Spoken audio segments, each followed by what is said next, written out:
While I was living peacefully in the country, I inherited an apartment from my father only to discover my son had sold it without my permission. My lawyer analyzed the documents and said, "Foolish boy." The next day, when my son called me, bragging about the money, the truth hit him like a ton of bricks. Before we continue, please subscribe to the Granny's Voice channel and write in the comments what time it is where you are watching from now. We might give you a shout out in our next video. Today's shout out goes to Joyce Brown.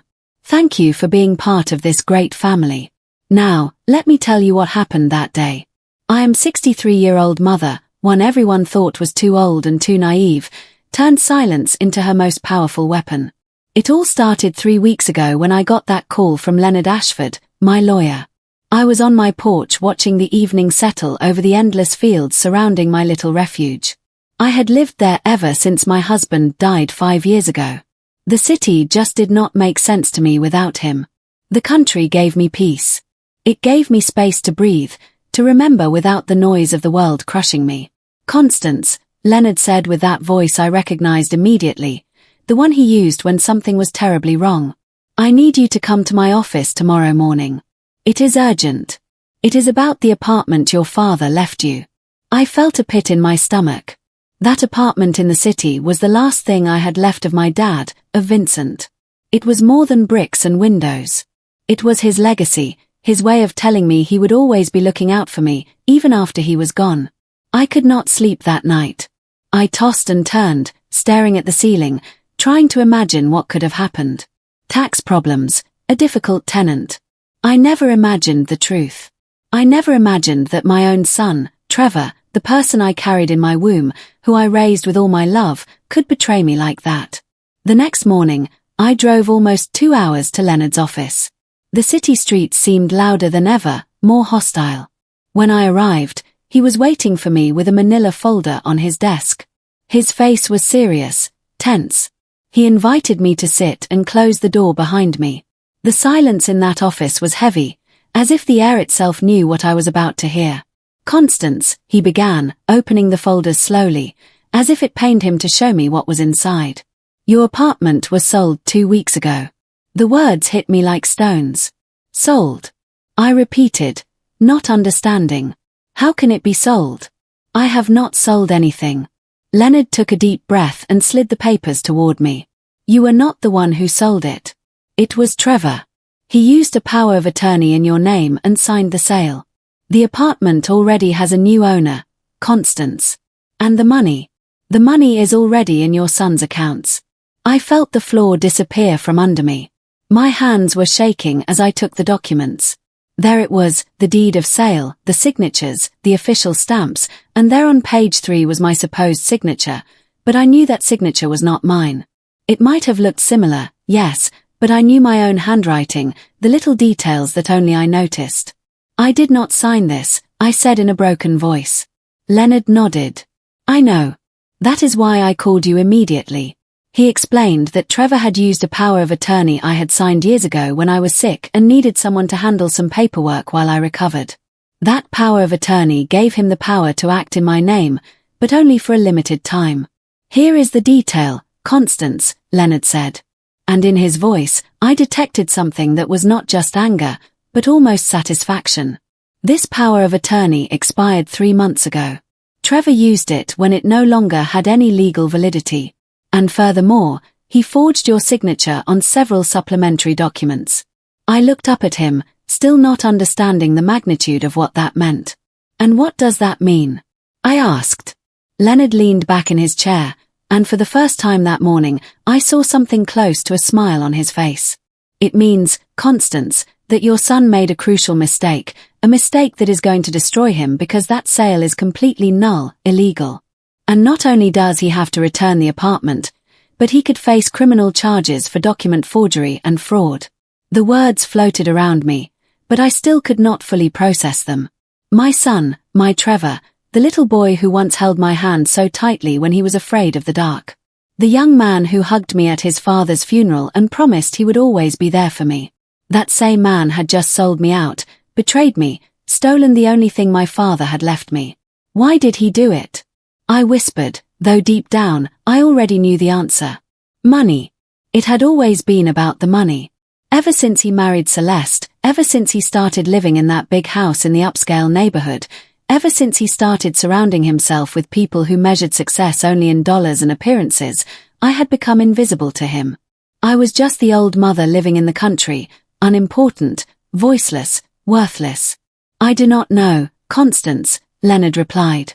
But what I do know is that he completely underestimated the wrong person. He looked me straight in the eye. Foolish boy, he muttered almost to himself as he organized the papers. Foolish boy. I left that office with shaky legs, but with something else inside me, something I had not felt in a long time. It was not just rage. It was not just pain. It was determination. It was the absolute certainty that I was not going to let this stand. Trevor had made the mistake of believing that because I lived in the country, because I was 63 years old, because I was his quiet, patient mother, I was an easy woman to fool. But what he did not know, what no one in my family seemed to remember, was that silence is not weakness. Silence can be patience. Silence can be strategy. And I had learned over these years of solitude and reflection that sometimes silence is the most powerful weapon you can have. I drove back to the country with the windows down, feeling the wind hit my face. The rain had stopped and the sky was beginning to open up, letting golden rays of light pass between the grey clouds. In my purse, I carried a copy of all the documents Leonard had given me. And in my mind, a plan was beginning to form. Because if Trevor thought this was over, he was dead wrong. This was just beginning. To understand how we got here, I need to take you back 5 years when my life was completely different, when my husband was still alive and I was a woman who believed in promises, in family, in the idea that blood would always be thicker than anything. How naive I was. We lived in the city then, in a quiet neighborhood where everyone knew each other. My husband Edmund worked as an accountant and I gave sewing classes from home. We did not have much, but we had enough. We had love. We had laughter. We had those little routines that make life worthwhile. On Sunday mornings, I would make coffee with cinnamon and he would read the newspaper on the porch. Those were our sacred moments. Trevor was already married by then. He had fallen in love with Celeste, a beautiful woman with a perfect smile who worked in marketing for a big corporation. From the beginning, I noticed something about her. It was not exactly malice. It was more like ambition, an ambition that glittered in her eyes every time she talked about promotions, bigger houses, newer cars, and Trevor, my son, let himself get dragged into that world of appearances. Little by little, the visits became less frequent. The calls got shorter, and when they did come to see us, there was always a tension in the air, as if they were fulfilling an obligation rather than enjoying a family moment. Celeste would look at our house with that expression she thought was discreet, but that I noticed perfectly. That look that said, poor people settling for so little. Then my husband got sick. It was fast, brutal, merciless pancreatic cancer. In 6 months, Edmund went from being a strong, vital man to a shadow of himself. Trevor came to the funeral, of course. He cried in my arms. He told me he would always be there for me, that he would never leave me alone. Celeste kept her distance in her impeccable eggplant-colored dress and dark sunglasses as if grief was something that could stain. After the burial, I could not stand to be in that house full of memories. Every corner reminded me of him. Every sound was an echo of his absence. That was when my father Vincent suggested I move to the country. He had a small cottage there where he used to spend weekends. Go and heal, he told me, with that wisdom only fathers have. The quiet of the country heals what the noise of the city breaks. And he was right. I moved to the country and found a peace I never knew existed. I learned to live with less, to value the sunrise, the songbirds, the feeling of the earth beneath my bare feet. I learned that solitude is not always sadness. Sometimes it is freedom. I planted a small herb garden. I adopted 2 cats that showed up one day and decided to stay. I read all the books I never had time to read. Trevor barely called, maybe once a month. Brief conversations where he talked about his projects, his investments, his plans to buy an even bigger house. He never asked how I was really doing. He never wanted to come visit me in the country. It is too far, Mom, he always said. You know how the traffic is. As if a 2-hour drive was the end of the world. My sister Diane, who lived in the city near where Trevor had bought his new house, always defended him. He is a busy man, Constance, she would tell me when I complained about his distance. He has responsibilities, a wife, a career. He cannot be looking after you all the time. And I would keep quiet because arguing with Diane was like talking to a wall. She had always preferred Trevor. Ever since he was a boy, she said he would go far, that he had something special. And I, according to her, was too overprotective, too dramatic, too needy. Then my father died. Vincent, the man who taught me to sew, to cook, to stand firm when life tried to bend me. He was 87 years old, and he passed in his sleep peacefully, just as he always wanted. But his death left a void that I still feel in my chest today. The day before he died, he called me into his hospital room. We were alone. He took my hand with that surprising strength he still had and pulled a key from his pocket. "This is for you," he told me. "The apartment where I lived all these years. It is in your name, in my will. I want it to be your security, your backup. Promise me you will never sell it out of necessity, but only when you decide it is the right time." I promised him. With tears running down my cheeks, I promised him I would care for that legacy just as he had cared for me my whole life. That key became my most precious treasure. I kept it in a small wooden box by my bed, and sometimes on difficult nights, I would hold it in my fingers and feel that Dad was still with me, still protecting me. The apartment was in a good part of the city near the main park. It was not huge, but it was bright, well-maintained, and according to Leonard, worth around $250,000 in the current market. I never thought about selling it. It was my safety net, yes, but it was more than that. It was the last physical connection I had to my father, the place where he spent his last happy years, where I visited him every Sunday for tea to listen to his stories. Trevor knew about the apartment. Of course, he was at the reading of the will.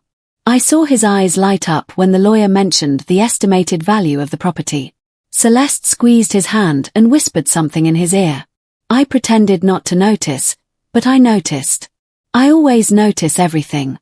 After Dad's funeral, Trevor visited me in the country for the first time in 2 years. He came alone without Celeste, which surprised me. I thought that maybe he had finally remembered he had a mother, that maybe our shared grief would bring us closer again. How foolish I was. He sat in my small kitchen, drank the coffee I made him, and said, "Mom, that apartment is too much for you. You should sell it and invest the money in something that gives you returns. I can help with that. I know some good opportunities." I looked him in the eye and told him, no, that the apartment was staying with me until the day I decided otherwise. I saw the frustration on his face, that impatient look he got when things did not go his way. But he did not insist that day. He said goodbye with a cold hug and left. I should have known then. I should have seen the signs. But a mother always wants to believe the best of her children, even when all the evidence points to the contrary. 6 months went by. I continued my routine in the country, tending my garden, reading, living the simple life I loved so much. Then I got sick, a bad respiratory infection that left me in bed for weeks. Trevor appeared, seemingly worried, and offered to handle some bank errands while I recovered. I needed someone to pay a few bills, manage the mail. I signed that power of attorney without thinking too much. He was my son. I trusted him. That trust was my mistake. A mistake that was about to cost me everything my father had left me. But it was also the mistake Trevor made in underestimating me. Because what he did not know was that I was no longer the same woman who had signed that document. The country had changed me. The solitude had taught me, and the silence had given me a clarity I never had before. Trevor thought that because I lived far away, because I was older, because I was alone, I was invisible. He thought I was a harmless old woman he could manipulate without consequences. But he was about to find out that women like me, the ones who have survived loss, betrayal, and years of being underestimated, are the most dangerous when we finally decide to fight back. The days after that meeting with Leonard were strange. I kept up my routine in the country, watering the plants, feeding the cats, preparing my meals, but everything felt unreal, as if I were acting in a play where I already knew the tragic ending. Every time I looked at the little wooden box where I kept the apartment key, I felt a mix of rage and sadness so deep it was hard to breathe. But I could not fall apart. Not yet. Leonard had told me I needed to stay calm, act intelligently, not let my emotions control me. Constance, he had said before I left his office, the most important thing now is that Trevor does not know that you know. If he suspects you have found out, he could try to hide the money, create more false documents, complicate the whole legal process. We need him to feel safe, confident, victorious, because confident men make mistakes.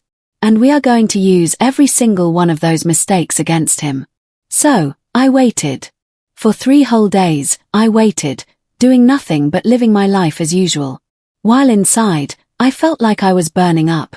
Leonard was working on gathering all the necessary evidence, certified copies of the original power of attorney with the expiration dates clearly marked, analysis of the forged signatures, bank records of the transaction.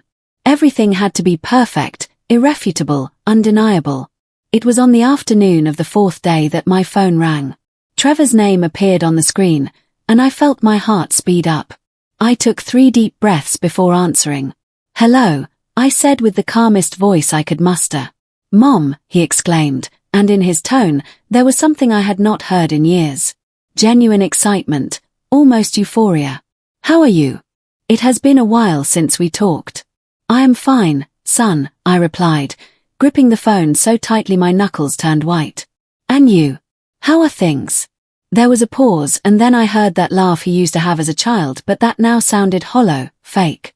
"Mom, things are going incredibly well. In fact, I am calling because I just closed the best deal of my life. An investment that is going to completely change our future, our future." As if he and I still shared anything other than a last name and poisoned blood. "That is wonderful, son," I said, keeping my voice neutral, emotionless. "I am happy for you." I hoped he would hang up soon, that this would just be one of those superficial conversations we had from time to time. But no, he wanted more. He wanted to brag.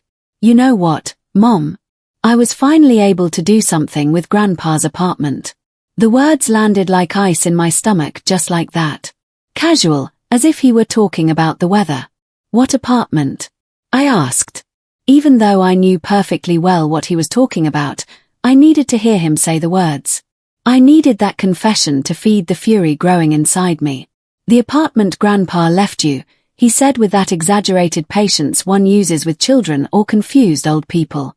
"You know, Mom, that place was just losing value, sitting empty. The taxes, the maintenance, all of that was costing you money you did not need to spend. So, I made the decision to sell it. I got an excellent buyer. He paid in cash. $240,000. Isn't that fantastic?" I closed my eyes. $240,000. $10,000 less than the apartment's real value. Probably because he had to sell it quickly without negotiating properly in a hurry to get the money. "Trevor," I said slowly, "that apartment was mine. My father left it to me." I heard him sigh as if he were dealing with a childish tantrum. "Mom, I know it was yours. That is why all the money is saved for you. Well, most of it. I had to take a small commission for managing everything. You know, the lawyers, the paperwork, my time, but the rest is safe. Invested in a fund that will give you monthly returns. You do not have to worry about anything anymore. Celeste and I took care of everything." Celeste and I, of course, Celeste was involved. It was probably her idea from the start. "And you did not think to ask me before doing all this," I said. And something in my tone must have alerted him because there was a brief silence before he answered. "Mom, you live out in the middle of nowhere with no internet, no easy access to the city. I thought it was better to just get it all resolved and give you the good news afterward. Besides, I used the power of attorney you gave me. Everything was legal. Everything was correct. You trust me, right?" The question hung in the air like poison. "Of course, I trust you," I lied because I needed him to keep talking, to keep confessing. "You are my son." I heard him relax on the other end of the line. "Exactly. I am your son and I am always going to look out for you. Look, the money is in a special account. I am going to mail you the documents so you can review them. But believe me, Mom, this was for the best. That old apartment was just costing you money. Now you have liquidity. You have investments. You have a future. In the background far away, I heard Celeste's voice. I could not make out the words, but the tone was urgent, almost nervous. Mom, I have to go, Trevor said quickly. Celeste is calling me, but I will see you soon. Okay. I will drive out to the country in a few days to explain everything calmly. I love you. And he hung up before I could reply. I sat there in my small living room, the phone still in my hand, watching the sun begin to set behind the hills. My son had just confessed his crime without even realizing it. He had admitted to selling the apartment using the power of attorney, to taking a commission from the money, that it was all done without my knowledge or permission, and he had done it with that characteristic arrogance of someone who believes they are smarter than everyone else. I dialed Leonard's number. He answered on the second ring. Constance, he just called me. I said, Trevor, he told me everything. He told me he sold the apartment, that he used the power of attorney, that he kept part of the money, everything. He confessed everything. There was a silence. And then I heard something that sounded almost like satisfaction in Leonard's voice. Perfect. That is exactly what we needed. Did you record the conversation? My heart sank. I had not. I had not even thought of it. No, I admitted, suddenly feeling stupid. But Leonard did not seem worried. It does not matter. With what we already have, it is enough. The expired power of attorney, the forged signatures, the bank records, and now we know exactly how much money he got, and that he himself admits to taking a cut. This is pure gold, Constance. So what do we do now? I asked. Now we wait for him to visit you, Leonard said. When he comes, you are going to act completely normal. You are going to let him explain everything. Let him show you the documents he will surely bring to justify himself. And you are going to record him. You are going to record every word he says. Can you do that? I thought of my father, of how he had taught me that dignity is not in shouting, but in standing firm. I thought of all those years Trevor had treated me as invisible, as a burden, as someone whose opinion did not matter. And I felt something inside me harden, turned cold and sharp as steel. Yes, I said. I can do that. Good, Leonard replied. Because he made a mistake, Constance. A huge mistake. He used an expired power of attorney, forged documents, and appropriated money that did not belong to him. And he did it thinking you would never find out, that you would never do anything about it, that you are just a helpless old woman living in the country. That was his crucial error. And now we are going to make him pay for every lie, for every fake signature, for every dollar he stole. I hung up the phone and stared at the rain that had started to fall again. Droplets hitting my window pane like tears I could no longer shed. Because something had changed in me during that conversation.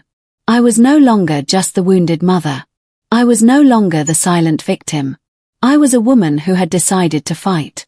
And when a 63-year-old woman who has survived loss and betrayal finally decides to fight back, there is no force on earth that can stop her. Trevor had said he would come in a few days. Perfect. I would be ready with my recorder, with my questions, with my silence-turned weapon because he thought this was over. He thought he had won. But the truth was this was just beginning. Trevor arrived on a Tuesday afternoon driving his new silver car that shined under the sun as if it were a jewel. I watched him park in front of my house and felt my stomach twist, but I kept my face neutral, calm. I had practiced this for days.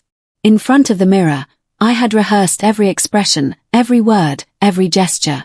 I needed to be the confused but trusting mother, not the woman who already knew the whole truth. He got out of the car with a green folder under his arm and that smile that once melted my heart. Mom, he exclaimed, walking toward me with his arms open. He hugged me and I reciprocated, feeling my body tense against my will. He smelled of that expensive cologne Celeste always bought him, a scent that cost more than I spent on groceries in a month. Come in, son, I said, stepping aside. I made coffee and cookies. We went into my small living room, and he looked around with that expression I already knew, that barely disguised mix of pity and superiority. He sat on my worn fabric sofa and placed the folder on the wooden coffee table. I had placed my phone on the bookshelf behind him, discreetly recording. Leonard had shown me how to activate it without it being obvious. Well, Mom, he began, opening the folder with calculated, almost theatrical movements. I brought you all the documents for the apartment. I want you to see that everything was done correctly, all legal, all with your well-being in mind. He took out several papers and spread them on the table. I looked at them without really seeing them because I already knew them. Leonard had shown me copies of everything. Here is the deed of sale, he said, pointing with his index finger. As you can see, the price was excellent. $240,000 paid in full. And here is the record of the account where I deposited the money. Well, most of the money. He paused and looked at me with an expression that I guess was meant to be honest. I had to take $30,000 as compensation for all the work, the lawyers, the paperwork, my time. It was a complicated process, Mom. But the other $210,000 are right here invested in this fund that will give you returns of 5% annually. $30,000. $30,000. He had simply taken as if it were his right. And why did you not consult me before doing all this? I asked in a soft, almost timid voice. He sighed as if he had expected that question and already had the perfect answer prepared. Mom, you live out here so far from everything. No internet, no landline, no easy way to communicate. And there was a very interested buyer who needed a quick answer. If I waited, we could have lost the opportunity. Besides, I used the power of attorney you gave me, so everything was completely legal. You trusted me to handle your affairs, remember? His words sounded reasonable, convincing. He had probably convinced many people with that tone. Of course, I remember, I said, picking up my coffee cup to have something to do with my trembling hands. It was when I was sick. I needed help with some paperwork. Exactly, he replied, smiling as if I finally understood. And that power of attorney gave me the power to act on your behalf. For your own good, Mom. Always for your good. I took a sip of coffee and looked at him over the rim of the cup. Son, I hope you did everything right, that all the papers are in order. Something crossed his face, something quick that might have been nervousness, but it vanished as quickly as it appeared. Of course, Mom, everything is perfect. You can rest easy. We talked a little more. He told me about his plans, about how that apartment money had allowed him to make an important investment in some tech business. He told me about Celeste, about how happy she was, about how they would soon be able to buy an even bigger house in an exclusive neighborhood. And as he spoke, all I could think was how every word he said was just another rope for the noose he was tying around his own neck. He left after 2 hours with another superficial hug and empty promises to visit more often. I watched him drive away in his shiny car and waited until he was completely out of sight before I picked up the phone and stopped the recording. I had gotten it. I had his full confession with details, with numbers, with his admission that he used the power of attorney without consulting me. I called Leonard immediately. I have everything, I told him, and my voice trembled, not with fear, but with something like anticipated victory. Perfect. Constance. Send it to me right now. With this and everything else we have gathered, we can proceed. There was triumph in his voice, too. But my triumph was short-lived. The next day, my sister Diane showed up unannounced. She arrived in her cream-colored car, her face tense and her lips pressed into a thin line. I knew immediately that Trevor had told her something, probably his version, his carefully constructed lie. Constance, she said as soon as she crossed the threshold without even a proper greeting. What is this I hear about you making trouble over Dad's apartment? I stared at her, surprised by her accusatory tone. Trouble, Diane? Trevor sold my apartment without my permission. He used false documents. You do not think that is a problem? She waved her hand as if shooing away an annoying fly. Trevor explained everything to me. He used the power of attorney you gave him. It was all legal and he did it thinking of you. So you would not have to worry about that apartment that was just costing you money. Her words were almost identical to Trevor's. They had clearly coordinated their story. The power of attorney was expired, I said in a firm voice. He had no right to use it. Diane looked at me as if I were crazy. Oh, Constance, always so dramatic, always exaggerating everything. He is your son for God's sake. Your own son. Do you really think he would steal from you? That he would do something bad to you? I felt the rage begin to boil inside me. Diane, I have proof. I have documents showing the power of attorney was not valid, that he forged my signature on several papers. This is not drama. This is fraud. But she shook her head with that superior expression she always had, as if I were a foolish child who did not understand how the world worked. You know what I think, Constance? I think you are bitter. I think you live out here alone with nothing to do, and you invent problems where there are none. Trevor is a successful man with a brilliant career. Do you really think he needs to steal from you? He has his own money, his own life. What he did was help you, and instead of thanking him, you are accusing him of being a criminal. Her words hit me like slaps. So, you do not believe me? I asked, and my voice sounded smaller than I wanted. It is not that I do not believe you, Constance, she said, softening her tone slightly. It is that I think you are confused. Maybe you misunderstood something. Maybe that lawyer of yours is putting ideas in your head. But to take this to court, to accuse your own son, to destroy your family over a misunderstanding. Is it worth it? It is not a misunderstanding, I insisted, feeling tears begin to well in my eyes. Tears I refused to shed in front of her. It is theft. It is fraud. And I am not going to stay quiet just because he is my son. Diane sighed deeply as if she were dealing with someone impossible. Then do it, she said finally, her voice cold. Destroy your son, send him to jail, ruin his life.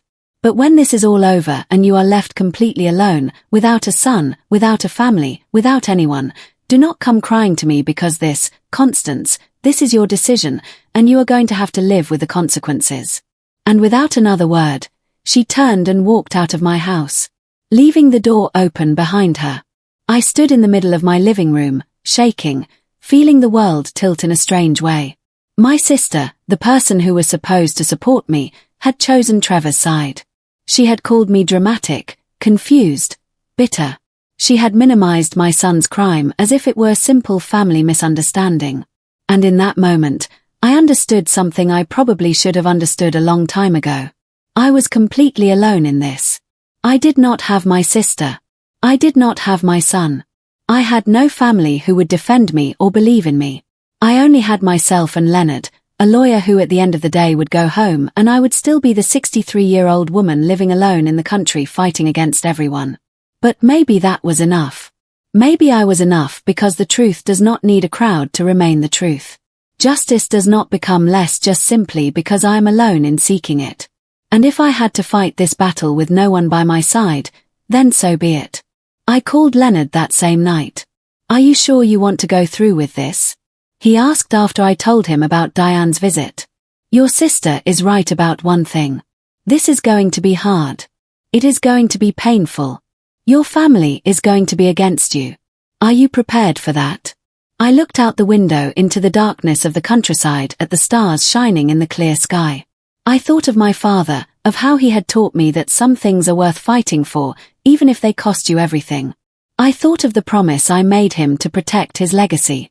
And I thought of the woman I had become during these years of solitude, a woman who was no longer afraid of silence or of being alone. Yes, I said in a firm voice. I am prepared. Because they thought my silence was weakness. They thought that because I was alone, because I was older, because I lived far away, I was someone they could ignore, manipulate, and steal from. But they were wrong. And now they are going to learn that silence can also be a weapon. And I have learned how to use it. 2 weeks passed since Diane's visit. 2 weeks in which Leonard worked on preparing all the necessary legal documentation to present the case before a judge. I tried to maintain my normal routine, but everything felt different. The garden that once gave me peace now seemed too quiet. The cats that were once company now only reminded me of how alone I was in this fight.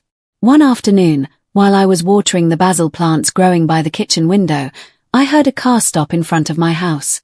I did not recognize the vehicle, a dark grey sedan with city plates.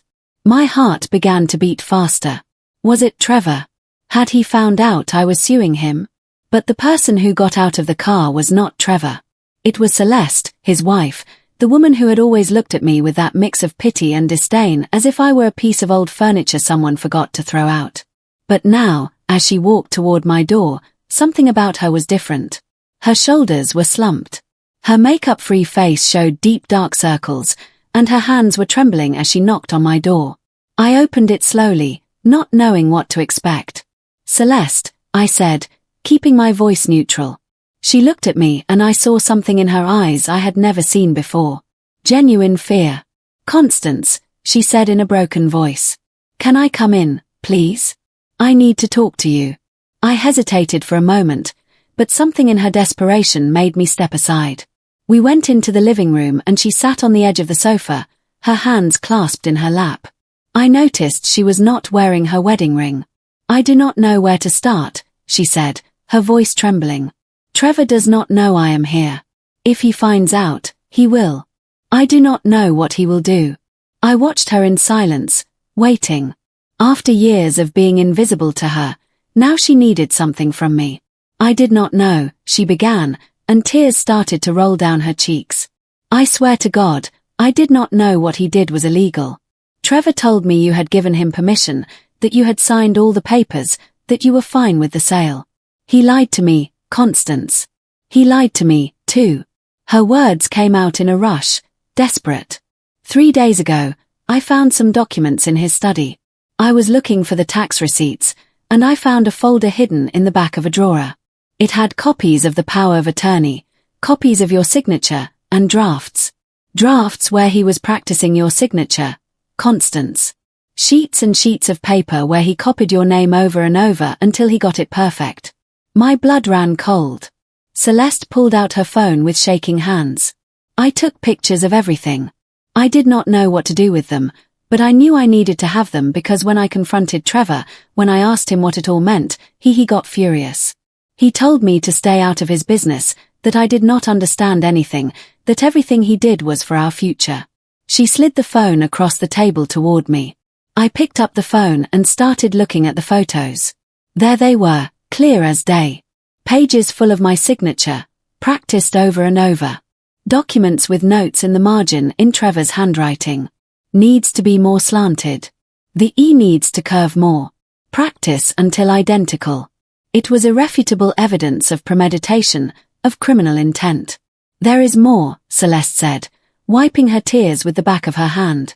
"The money from the sale. Trevor told me he had invested most of it in a secure fund for you. But I checked our bank accounts. Of the total money, only $120,000 are in any investment in your name. The rest. He used it to pay off debts I did not even know we had. Debts from failed investments from loans he took out to maintain our lifestyle. $120,000. Out of the $240,000 he had gotten from my apartment, only half was supposedly saved for me. And likely not even that was truly secure. "Why are you telling me all this?" I finally asked. Celeste looked at me with red, swollen eyes. "Because this is wrong. Because I do not want to be an accomplice to this. Because when I married Trevor, I thought he was an honest, hard-working man. Ambitious in a good way. But this is not ambition. Constance, this is theft. This is betraying your own mother and I cannot. I will not be a part of it." Her voice broke completely. "I have already hired a divorce lawyer. I am leaving the house, but before I did, I needed you to know the whole truth. Are you willing to testify?" I asked, and my voice sounded harsher than I intended. She nodded slowly. "Yes, I will testify. I will hand over all the proof I have. The documents, the photos, the bank records, everything." She stood up, still shaking. "I know I was never good to you. I know I treated you as if you were less than us. And I am sorry. I am truly sorry. Trevor convinced me that you did not understand the modern world, that you were just a stubborn old woman. But the truth is, you were the only honest person in this whole family." After Celeste left, I sat in my living room for hours holding her phone with all those incriminating photos. I called Leonard and told him everything. I heard his breath catch as I described the evidence. "Constance, this is more than I hoped for. With this, we can not only nullify the sale, we can press serious criminal charges, premeditated document forgery. This could mean years in prison for him." "And Celeste?" I asked. "If she testifies, will she be protected?" Leonard thought for a moment. We can negotiate immunity for her in exchange for her testimony. She did not actively participate in the fraud. She was just deceived like you. A reasonable prosecutor will accept the deal. There was a pause. Constance, are you sure you want to go this far? This is not just about getting your apartment back anymore.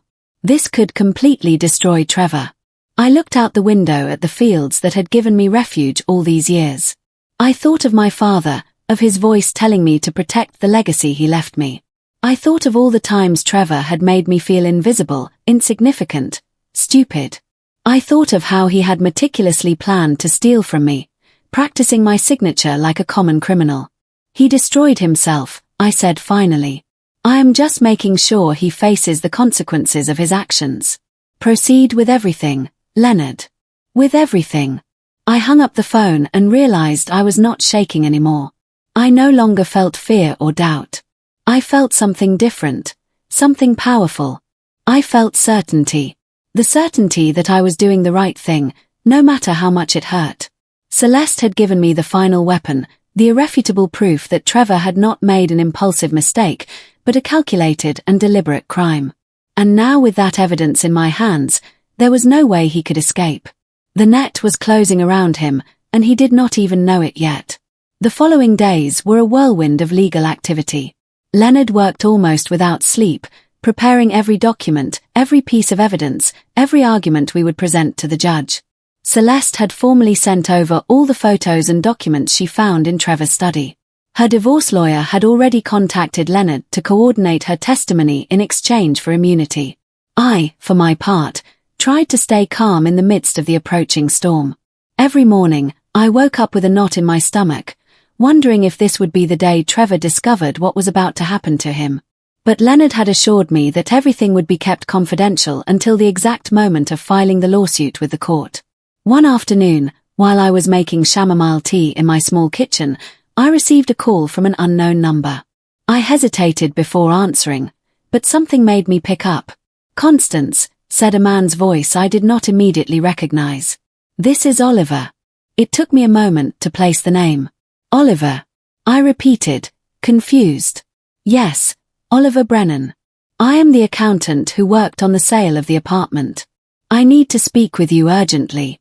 My heart sped up. What is it? There was a heavy silence on the other end of the line. I prefer not to speak over the phone. Can I visit you tomorrow morning? It is about irregularities I found in the transaction. Irregularities that I think you should know about. The next day, Oliver Brennan arrived at my house driving a modest car. He was a man in his 50s with thick glasses and a serious expression.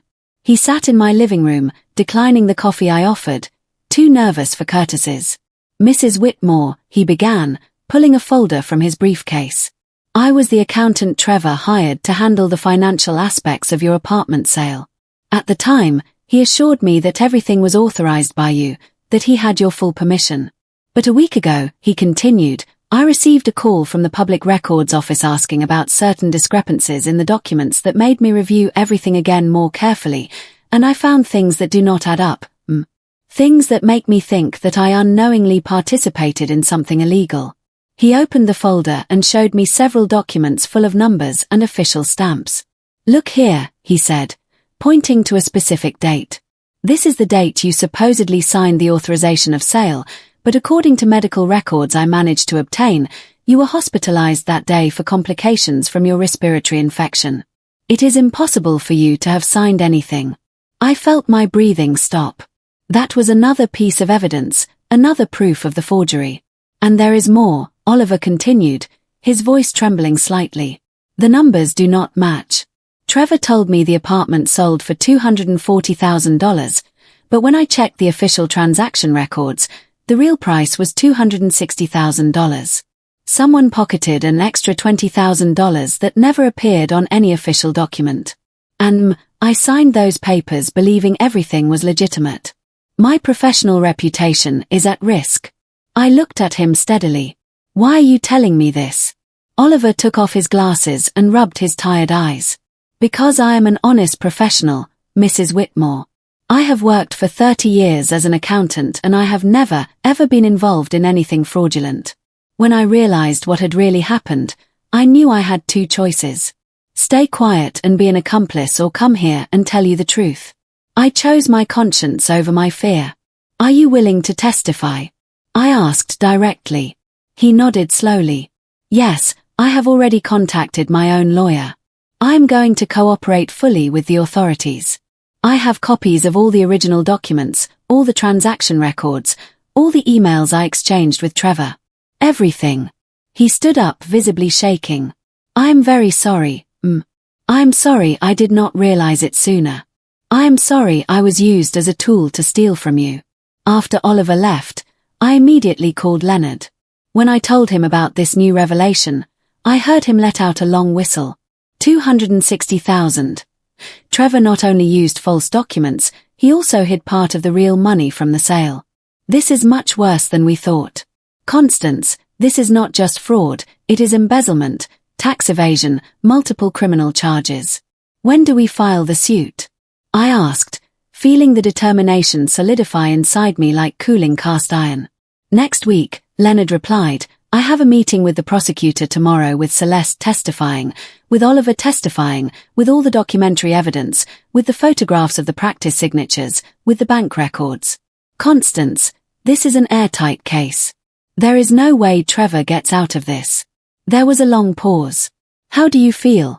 He was asking me something personal, something that had nothing to do with documents or legal strategies. I stayed silent, really thinking about the answer. How did I feel? I feel sad, I admitted finally. Sad because my son turned out to be someone I did not know. Someone capable of planning for months how to steal from his own mother, someone who practiced my signature until he perfected it, who lied to his wife, who deceived an honest accountant, who betrayed the memory of his grandfather. I feel sad for the boy he was and the man he became. But I continued, feeling my voice grow firmer. I feel strong, stronger than I have felt in years. Because for a long time, I let my family treat me as if I were invisible. As if my opinion did not matter. As if being old and living in the country made me less than them. And now I am here standing, fighting for what is mine, for what my father left me, for my dignity. And that, Leonard, that makes me feel powerful. That night, I sat on my porch, watching the stars. The countryside was silent except for the chirping of crickets and the whisper of the wind through the trees. I thought of my father, of how he would be proud to see me defending his legacy. I thought of my husband Edmund, of how he had taught me that true love is not afraid of the truth. I thought of all the years I had lived quietly, accepting, conforming. But those days were over. The woman who signed that power of attorney years ago, trusting and naive, no longer existed. In her place was me, a 63-year-old woman who had learned that age does not make you weak. It makes you wise. That solitude does not make you vulnerable. It teaches you who you really are. That silence is not cowardice. It is strategy. And Trevor was about to learn the hardest lesson of his life. That underestimating someone does not make them weak. It just makes you blind. And blindness in the legal battlefield that was about to begin would be his total downfall. The storm was about to break, and I was ready for it. The day of the trial arrived with a grey sky that threatened rain. I dressed in my best clothes, a tan suit I had saved for special occasions, and drove the 2 hours to the city with steady hands on the steering wheel. Leonard had explained the whole procedure to me, but nothing could truly prepare me for the moment I saw my son on the other side of the courtroom. When I entered the room, Trevor was already there, sitting next to his lawyer, Mr. Stratton, a man in an expensive suit who seemed more concerned with checking his phone than with the gravity of the case. Trevor saw me enter, and his face showed genuine surprise. He clearly did not expect me to show up. He probably thought this was just a minor administrative issue. Something his lawyer could resolve with a couple of calls and maybe a small payment. I sat on the other side with Leonard at my side. Celeste was there too, in the witness section, carefully avoiding Trevor's gaze. Oliver Brennan, the accountant, was sitting near her, a thick folder on his lap. The room slowly filled, the prosecutor Ms. Kensington, the court clerks, a few onlookers probably there for other cases. When the judge entered, we all stood. Judge Harrington was an older man with completely white hair and a severe expression. He sat, reviewed the documents in front of him for what felt like an eternity, and finally looked up. This is the case of Constance Whitmore versus Trevor Whitmore for fraud, document forgery, and unlawful appropriation of property. Both parties are present. The proceedings began with Leonard presenting our version of the facts. In a clear, professional voice, he explained how Trevor had used an expired power of attorney, forged my signature, sold my apartment without authorization, and appropriated the money. Every word landed in the room like a heavy stone. I watched Trevor shift uncomfortably in his seat, whispering urgently with Mr. Stratton. "We call our first witness," Leonard said. "Celeste Whitmore." Celeste stood up on shaky legs and walked to the stand. After swearing to tell the truth, Leonard began his questioning. "Mrs. Whitmore, can you tell us what you found in your husband's study this past October 20th? Celeste took a deep breath and began to speak. Her voice was low but firm. She described how she had found the sheets where Trevor practiced my signature, how she had photographed everything, how he had lied to her about the origin of the money. "He told me Constance had authorized everything," Celeste said. And for the first time, she looked directly at Trevor. "He made me believe she was in agreement, that this was the best thing for her. But when I found those signature practices, when I saw the real documents, I knew he had made me an accomplice to a crime without me knowing it." Mr. Stratton tried to discredit her testimony. "Is it not true that you are in the process of a divorce and that you might have personal motivations to harm my client?" Celeste looked at him without blinking. "I am in the process of a divorce precisely because I discovered my husband is a criminal. I am not here for revenge. I am here because the right thing to do is to tell the truth." Then it was Oliver Brennan's turn.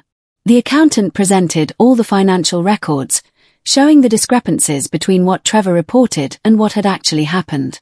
The real sale price was $260,000, he explained with professional clarity. But Mr. Whitmore only reported $240,000. The remaining $20,000 disappeared completely from the official records. "And what conclusion do you draw from that?" Leonard asked. Oliver adjusted his glasses. "That there was intentional concealment of funds, that tax evasion was committed, that I was deceived into participating in a fraudulent transaction."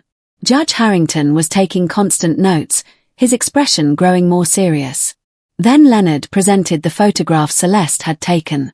One by one, the images appeared on the large screen in the courtroom, pages and pages of my practice signature with notes in the margin in Trevor's handwriting indicating how to perfect it.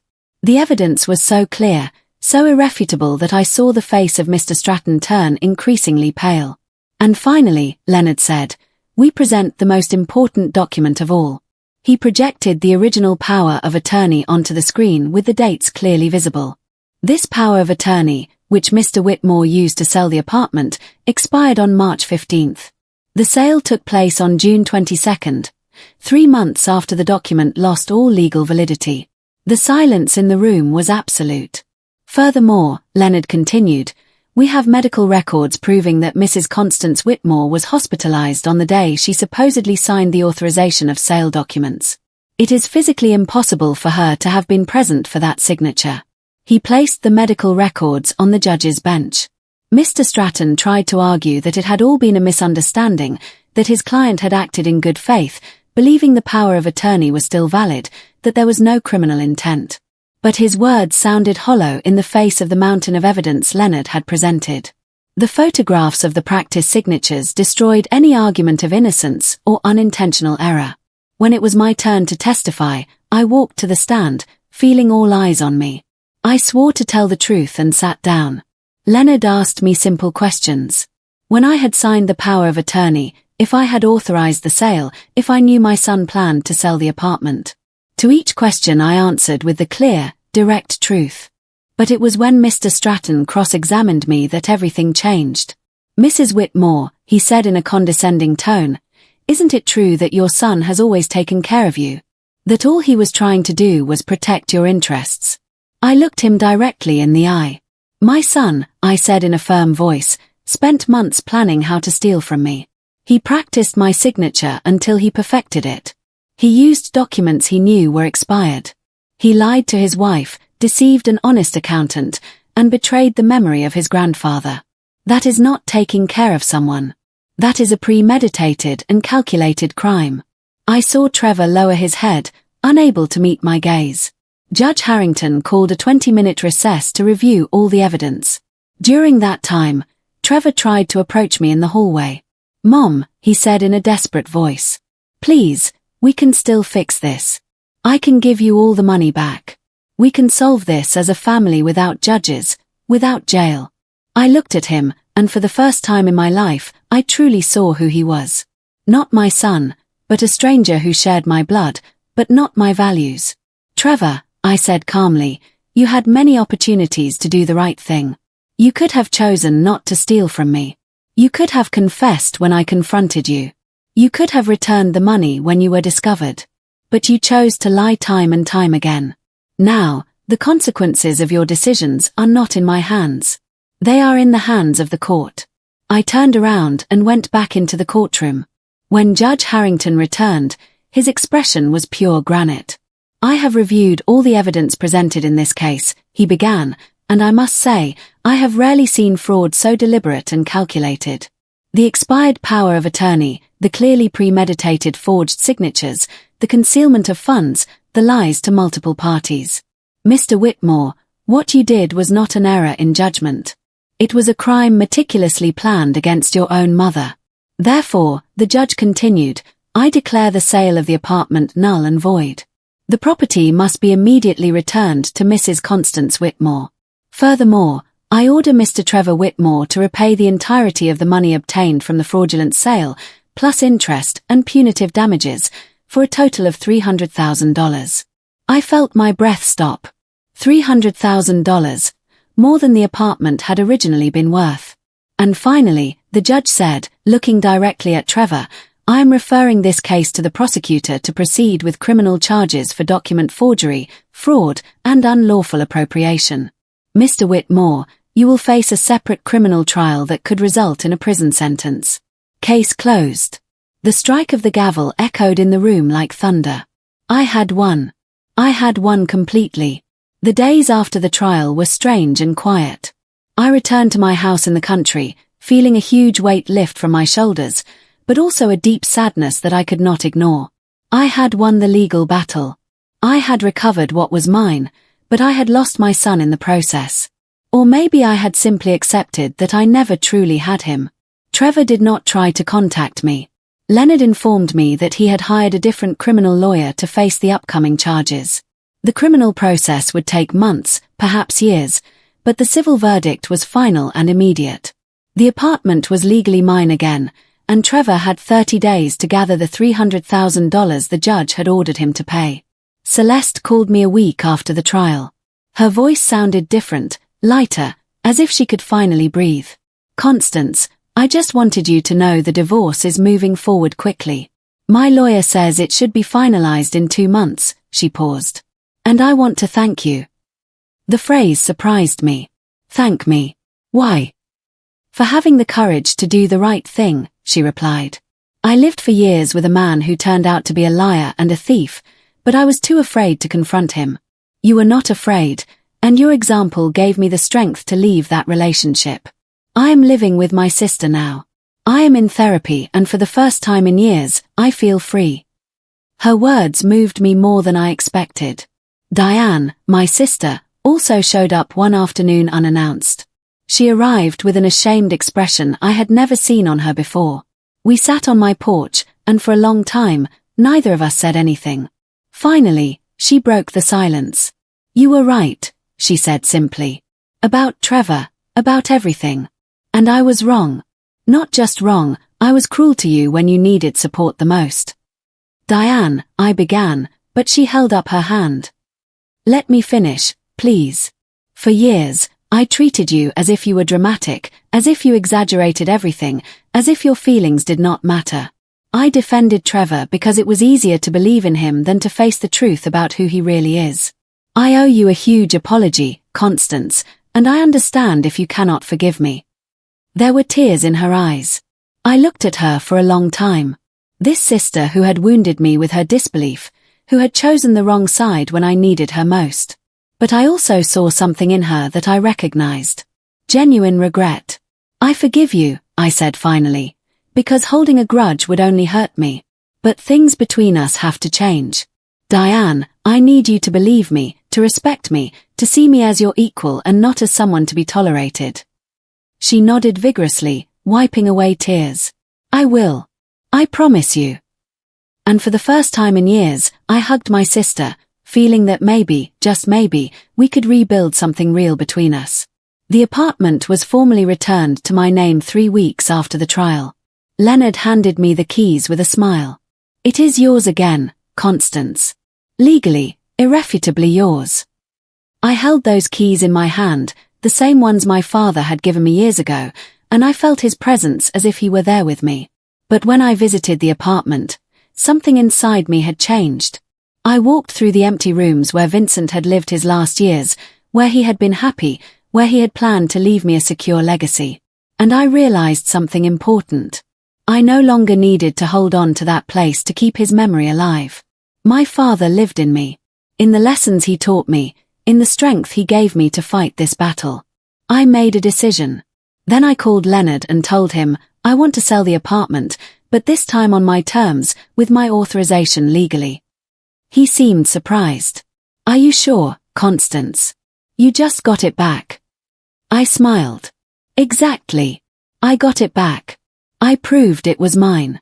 Now I get to decide what to do with it. And I'm deciding to sell it because I do not need it as a symbol anymore. I already know who I am and what I am worth. The apartment sold in 2 months for $270,000. Added to the $300,000 that Trevor had to pay by court order, I had over $500,000, more money than I had ever had in my life. Enough to live comfortably for the rest of my years, to travel, to do all those things Edmund and I had always dreamed of but were never able to do. The criminal case against Trevor moved forward slowly. His lawyer tried to negotiate a deal, but Ms. Kensington, seeing how premeditated the crime was, sought an exemplary sentence. Leonard kept me informed, but honestly, that part no longer consumed me. I had gotten my justice. What happened to Trevor after that was a consequence of his own decisions, not mine. One afternoon, while organizing papers in my house, I found an old photo of Trevor when he was 5 years old. In the picture, he was hugging me with that pure smile only children have, that innocence that has not yet been touched by greed or ambition. I held the photo for a long time and allowed the tears to finally come. I cried for the boy he was. I cried for the mother I was who believed that love was enough to keep a family together. I cried for all the lost years, for all the broken promises, for all that could have been but never was. And after I cried, I put the photo in a drawer and closed that door in my heart. Because I had learned something crucial during this battle, that loving someone does not mean letting them destroy you. That being a mother does not mean being a victim.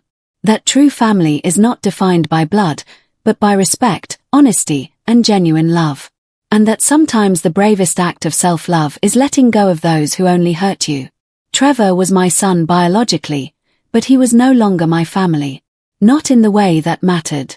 6 months after the trial, I found myself sitting in a small cafe in Madrid, looking through the window as people walked along the cobblestone streets under perfectly clear sky.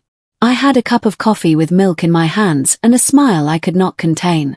I was making the dream Edmund and I had planned for years come true. To get to know Spain, to walk through its historic cities, to get lost in its museums, to taste its food. He was no longer here to share it with me physically, but I felt him in every moment, in every new flavor, in every street I explored, in every sunset I watched. And alongside him, I also felt the presence of Vincent. Proud that I had finally used his legacy not just to survive, but to truly live. The little wooden box that held the original apartment key traveled with me in my suitcase. I no longer had the apartment, but I kept that key as a reminder, not of what I lost, but of what I got back. My dignity, my voice, my power. That small piece of metal now represented something far more valuable than a property. It represented the victory of a woman who refused to be invisible. Leonard had called me the week before with news of the criminal trial. Trevor had finally accepted a plea deal with Ms. Kensington. 3 years in prison for fraud and forgery with the possibility of reduction for good behavior. When I heard the sentence, I expected to feel satisfaction, maybe even joy, but all I felt was a quiet sadness and the certainty that justice, though painful, had prevailed. "Do you want me to keep you informed of his situation?" Leonard had asked. I thought about it for a long moment. "No," I replied finally. "He made his choices and now he is living with the consequences. I have closed that chapter of my life. I need to move forward without constantly looking back." And I meant it. It was not cruelty. It was liberation. Diane visited me before I left for Europe.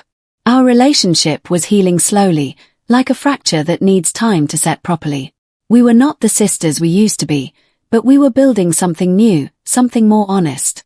"I envy you," she had said as we drank tea on my porch. "Not for the money, but for your courage, for daring to start over at 63 years old."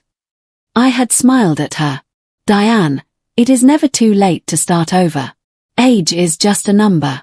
What matters is whether you still have the will to live instead of just exist." Those words had hung in the air between us. A truth we both needed to hear. Celeste had also moved on. Her divorce was finalized and she had started a new job at a different company far away from everything that reminded her of Trevor. She sent me occasional messages telling me about her progress in therapy, about how she was learning to trust again, about how she finally understood that being strong does not mean staying in situations that destroy you. "You taught me it is never too late to choose the truth," she had written in her last message. "Thank you for being the example I needed." Her words touched me deeply because they made me see that my battle had not just been for myself. Without knowing it, I had become an inspiration for another woman who also needed to find her own strength. Now sitting in that cafe in Madrid, I reflected on the whole journey from that rainy afternoon when Leonard called me with the devastating news to this moment of peace and fulfillment. It had been a painful journey full of betrayal and tears, sleepless nights and impossible decisions. But it had also been a journey of transformation. I had learned that silence is not weakness when it is chosen consciously.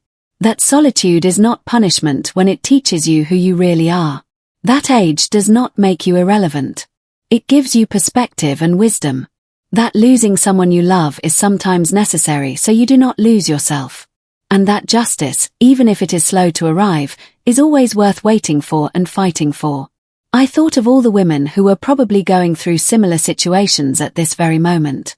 Women being betrayed by family, being robbed, being treated as invisible just because they were older or because they lived simpler lives. And I wish they could know what I now knew. That they have more power than they imagine. That their voice matters. That it is never too late to stand up for yourself. I took out my phone and took a picture of the view from the cafe window. I uploaded it to that small social media group Diane had taught me to use with a simple message. At 63 years old, I discovered that endings can also be beginnings.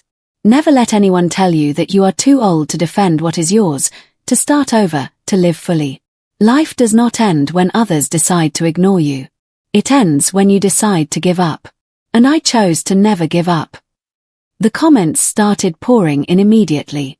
Women of all ages sharing their own stories of overcoming, of battles won, of moments when they chose to defend themselves against those who underestimated them. Each comment was a reminder that my story was not just mine. It was part of something much bigger. The story of all women who refused to be silenced. I finished my coffee and went out to walk the streets of Madrid. The sun shone warmly on my face and I felt a deep gratitude for being alive, for being here, for having had the courage to fight when it would have been easier to give up. Vincent had left me an apartment. But the real legacy he gave me was the certainty that I was worthy, that I deserved respect, that I should never allow anyone to make me feel small. And that legacy, unlike the apartment, no one could ever steal from me. That night, before sleeping in my small hotel with a view of the Gran Via, I held the old key in my fingers one last time. Tomorrow, I would visit the Prado Museum, something I had dreamed of for years. The day after tomorrow, I would take a train to Barcelona. And after that, who knew?